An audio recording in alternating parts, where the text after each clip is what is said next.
안녕하세요. 박인철 방송 나는 나 56번째 시간이 되었습니다. 음, 요즘 뭐 세상이 너무 어수선해서 국민들이 늘 불안해하고 왠지 모르게 쫓긴 듯한 느낌으로 살아가고 있는 것은 많은 사람들이 공통적으로 느끼는 일일 것입니다.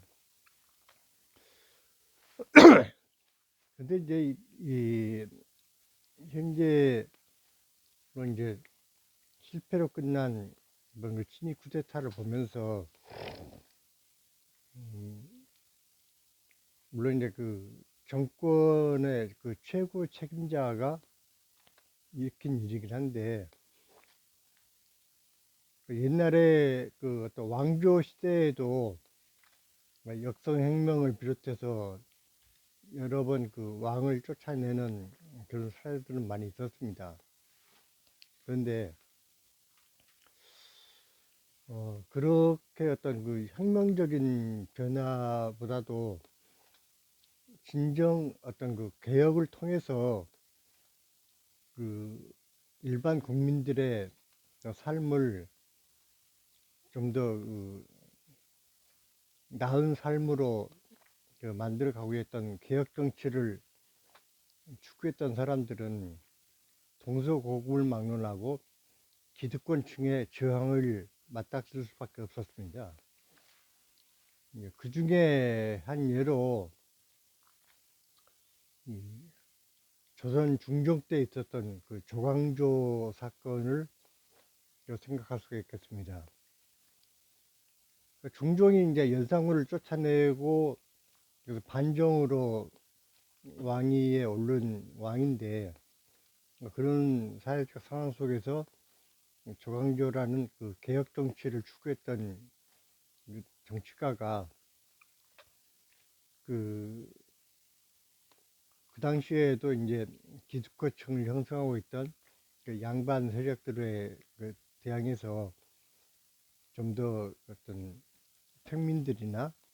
이제 천민들의 어떤 그 삶을 좀 더 낫게 해보려고 개혁 정치를 추구했었는데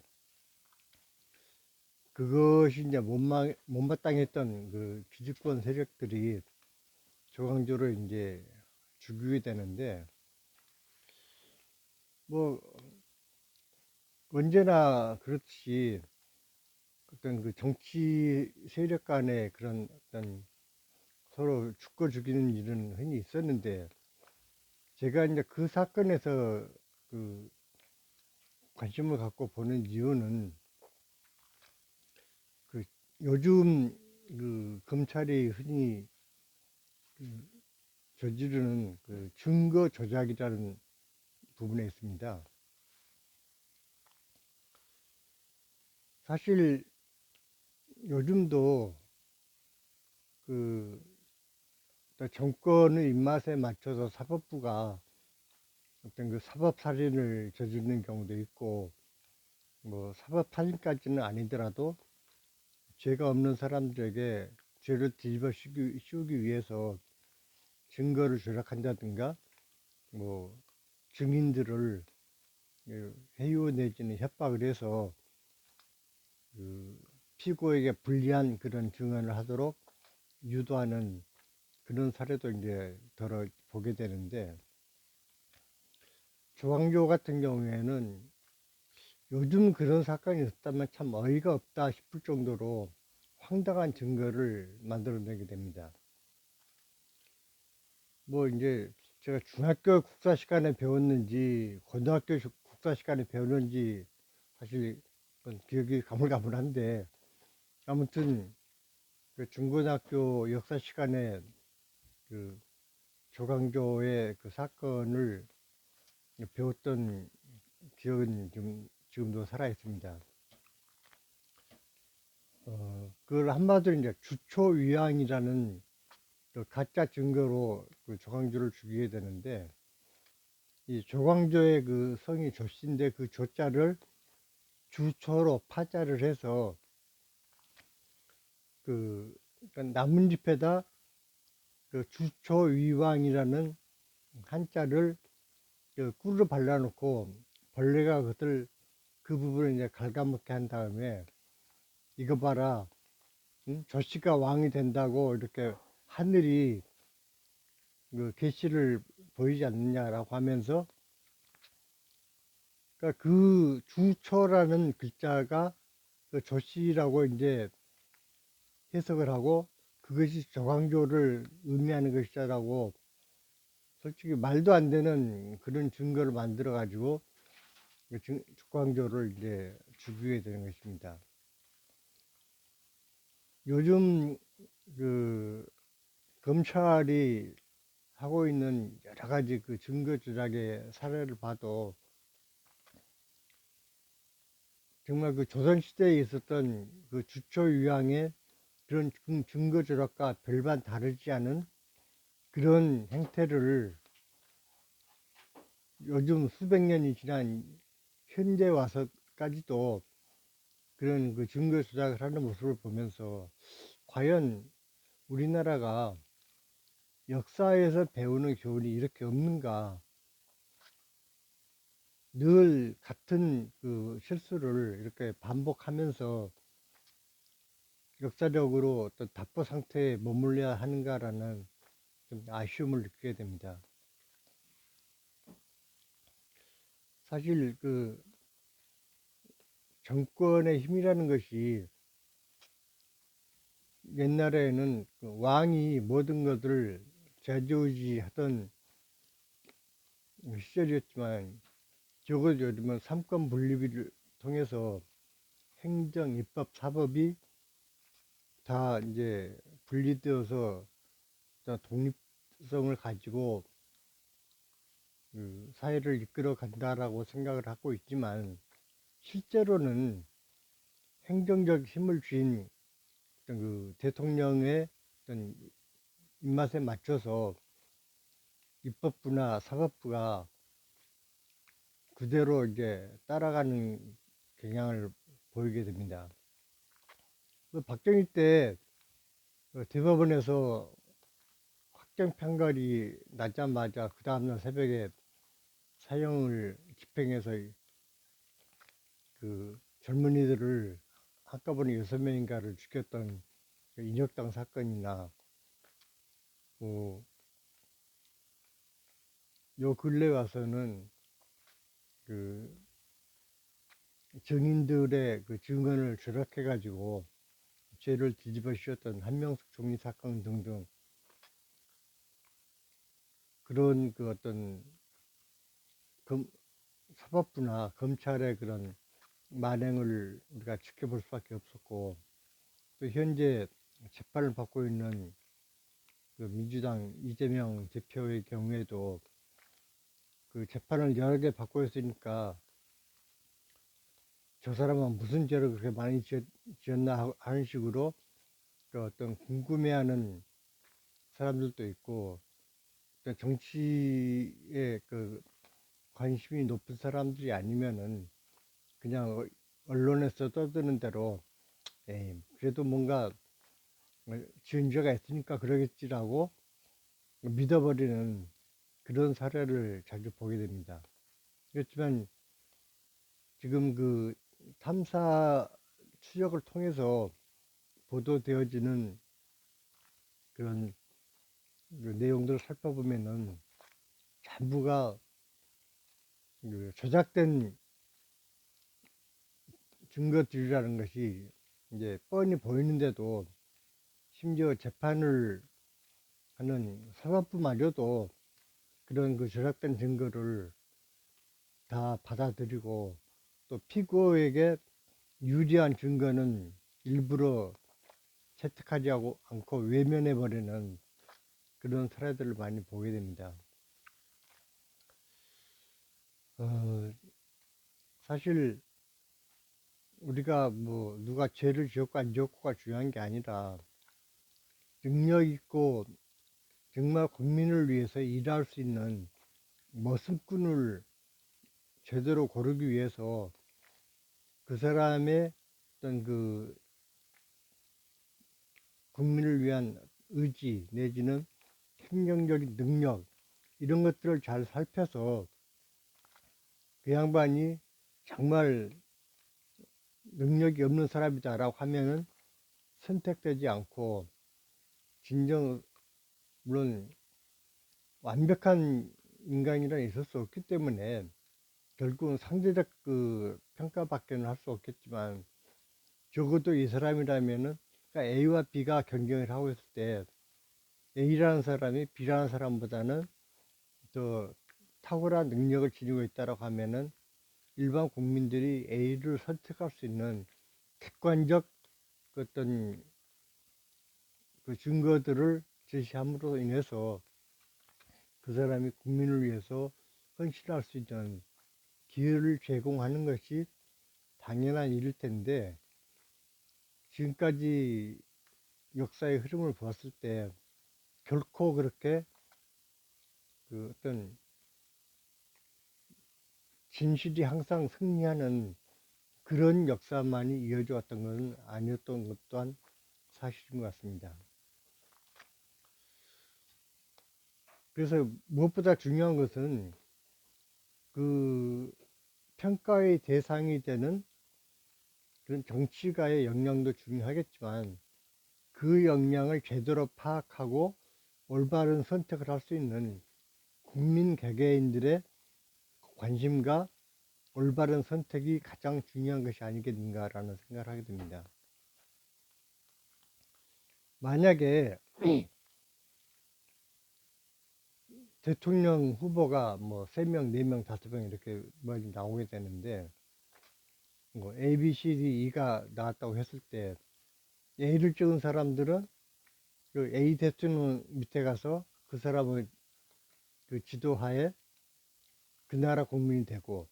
또 B를 찍은 사람들은 B라는 나라에 가서 그 대통령과 함께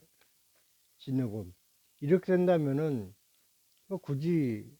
뭐 투표로 누구를 선택할 필요도 없겠죠. 그냥 한 줄로 쫙 세워놓고 자기가 원하는 대통령하고 같은 나라를 꾸려가지고 그냥 살아갑시다 라고 하면은 간단하겠지만, 그거는 이제 불가능한 일이기 때문에 각자가 서로 다른 대통령을 선택했다 하더라도 결국은 자기가 찍지 않은, 즉 자기가 선택하지 않은 대통령이 통치하는 그 나라에서 함께 생활을 해야 되기 때문에, 잘못된 선택을 일부 국민들이 했을 경우에는 그 피해를 그 찍은 사람이나 안 찍은 사람이나 똑같이 보게 됐다는 사실입니다. 그러다 보니까 우리나라가 사실 국민들의 어떤 그 역량은 세계 그 선두에 섰다고 해도 과언이 아닐 텐데, 정작 그 국민들을 제대로 능력을 발휘할 수 있도록 역량을 키워주지 못할 뿐만 아니라 오히려 역량을 그 잡아 눌러버리는 그런 정치 행태 때문에 나라가 발전하지 못하고 쇠행하거나 답보 상태에 머물 수밖에 없는 그런 경우도 많이 보게 됩니다. 그 뭐 우리나라만 그런 게 아니라 중남미 같은 경우에도 그런 사례를 많이 보게 되고, 뭐 동남아시아, 뭐 아프리카 등등 전 세계가 제대로 그야말로 깨어있는 국민이 아닌 그런 많은 나라들이 그 혹독한 그 억압과 그 극심한 탄압 속에서 자유를 그 누리지 못하고 자기 역량을 발휘하지 못하는 상태에서 그냥 마지못해 살아가는 그런 사회들을 많이 보게 됩니다. 특히나 요즘처럼 이제 그 미국 같은 경우에 오로지 퍼스트 아메리카라는, 그러니까 미국 우선주의 내지는 미국 제일주의에서 자국의 이익만을 제일로 삼는 그런 대통령이 전 세계에 영향을 미치는 상태에서 각국이 저마다 자기 나라의 어떤 이익이 침해되지 않도록 엄청나게 좀 신경을 쓰는 마당에 외교적 역량을 발휘하지 못하는 이런 어떤 그 행정의 공백 상태에서는 겪지 않아도 될 손해까지도 더 겪어야 되는 그런 상황이 되지 않는가 싶은 생각이 듭니다. 결국은 우리가 제가 처음 시작할 때 주초위항이라는 그 조작된 증거로 조광조를 죽였듯이 이제는 더 이상 그런 식의 어떤 그 인위적인 그 사건으로 인해서